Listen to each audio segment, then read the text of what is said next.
Olá pessoal, meu nome é Fernando, eu trabalho no setor societário da Proseconta, trabalho há 8 anos com imposto de renda também e hoje eu gostaria de conversar, de falar algumas coisas para vocês acerca do imposto de renda, esse assunto que é tão temido por muita gente, né? O famoso leão que tira o sono de muitas pessoas. Então eu queria dar algumas dicas para vocês sobre o imposto de renda. Primeiramente, eu gostaria de falar sobre a obrigatoriedade. Quem é obrigado a apresentar o imposto de renda? Porque existem muitos contribuintes que são isentos, esses não precisam apresentar o imposto de renda. Quem precisa apresentar o imposto de renda, basicamente, são as pessoas que receberam acima de R$28 mil por ano, em torno de R$3.300 por mês, mais ou menos. São os valores quebrados, mas a princípio acima de R$28 mil por ano. Além disso, quem recebeu acima de 40 mil como rendimentos isentos e não tributáveis também é obrigado a declarar. E todas as pessoas que têm um patrimônio acima de 300 mil são obrigadas, estão no leque da obrigatoriedade inclusas, e pessoas que fizeram operações de compra, venda com bolsa de valores, de ações, também são obrigadas a declarar.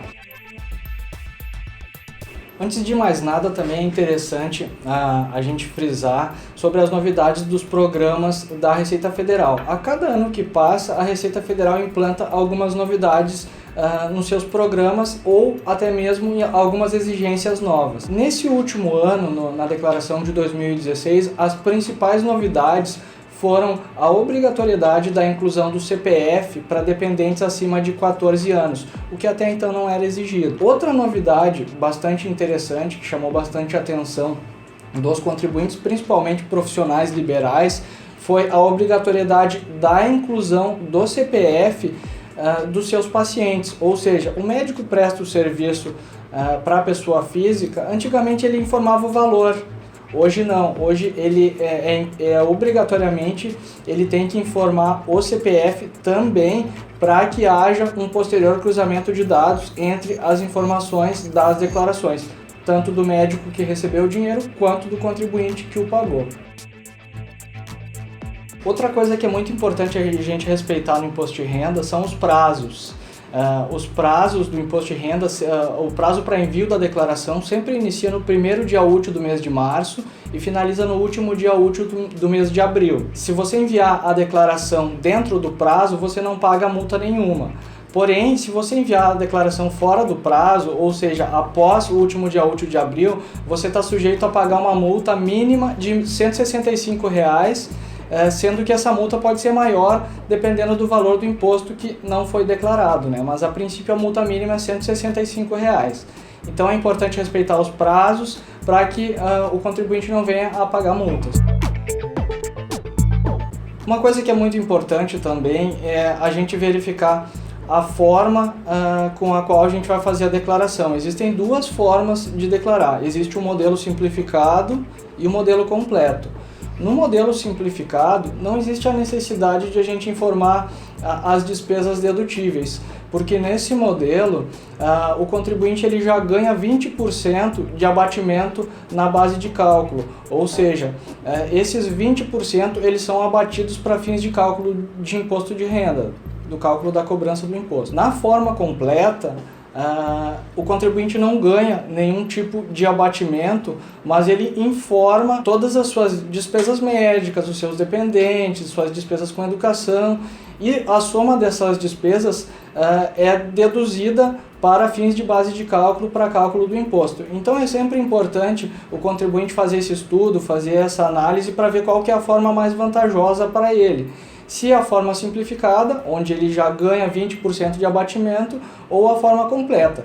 Caso as suas despesas médicas com dependentes, entre outras, somem um valor acima dos 20%, é mais vantajoso você declarar pela forma completa. Caso contrário, é sempre recomendável que declare pela forma simplificada, que é a forma mais vantajosa para o contribuinte.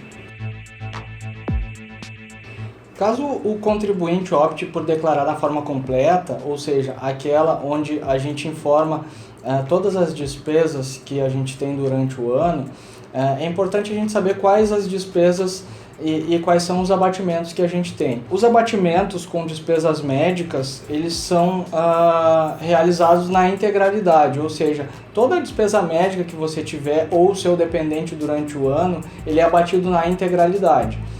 A questão das despesas com educação, essas têm um limite, muito embora você muitas vezes pague 10 mil de educação no ano, essa despesa para fins de abatimento de imposto de renda, ela é limitada a um valor de R$ 3.300 mais ou menos, para você ou para cada um dos seus dependentes. É importante também ter em mente que despesas com educação não englobam despesas com cursinhos preparatórios para concurso, com cursinhos pré-vestibular, com escola de idiomas. Essas, a legislação do imposto de renda é bem clara e elas não fazem parte do rol de despesas com educação que são abatidas no imposto de renda.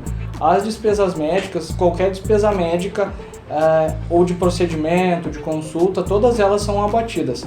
Porém, às vezes o pessoal confunde despesa com medicação. Essa, infelizmente, não é abatida, a legislação também é bem clara quanto a isso.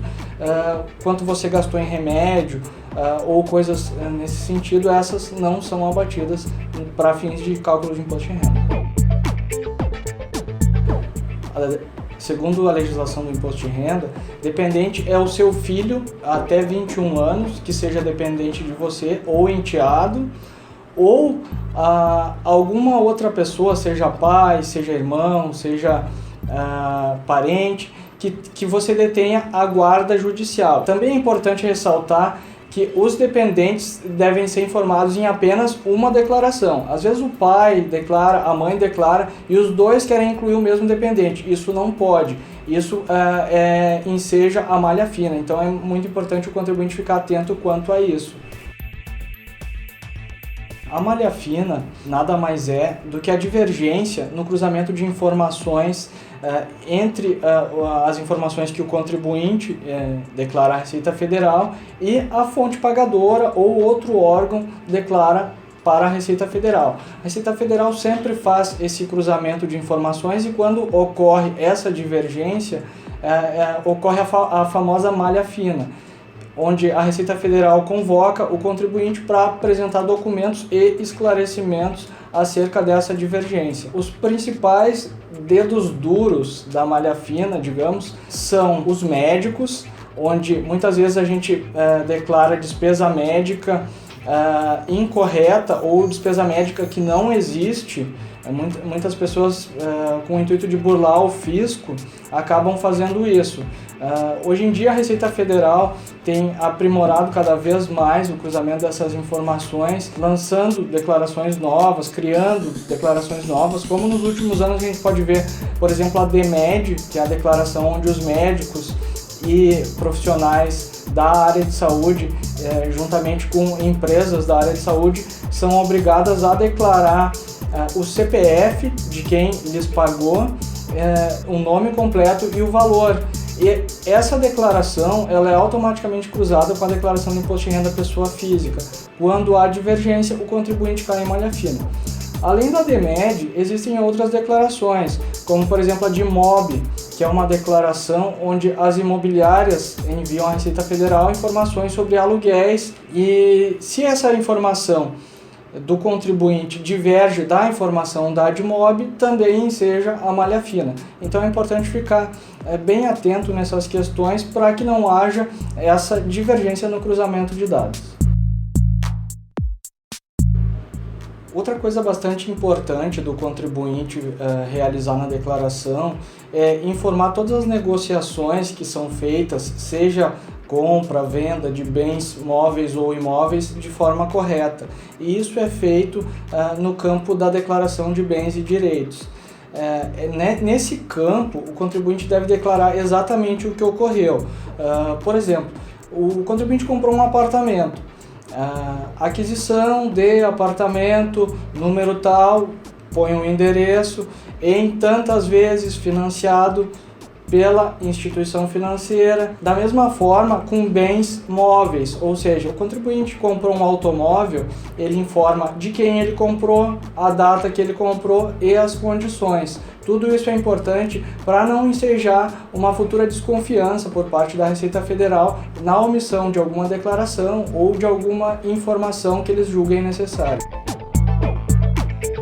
Uma dica e uma ferramenta bastante importante e interessante para a gente trabalhar na declaração do imposto de renda é o certificado digital.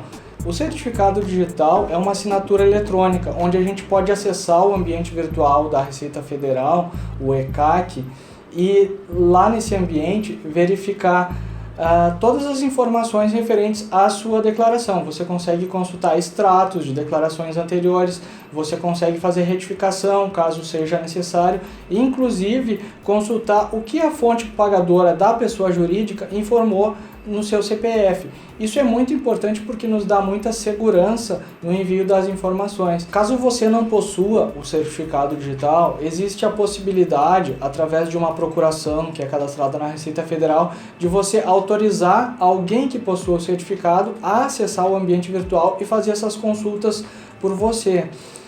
Isso é muito comum com contadores, onde o contribuinte outorga a procuração para o seu contador fazer essas pesquisas e demais procedimentos que sejam necessários para fins de regularizar ou de manter a declaração da forma correta. Então, pessoal, acredito que essas dicas sejam as dicas básicas que a gente pode passar para vocês, e informando também que nós da Proseconta nós estamos à disposição para eventuais esclarecimentos. Caso vocês queiram vir conversar conosco, a gente está à disposição para atendê-los da melhor forma possível.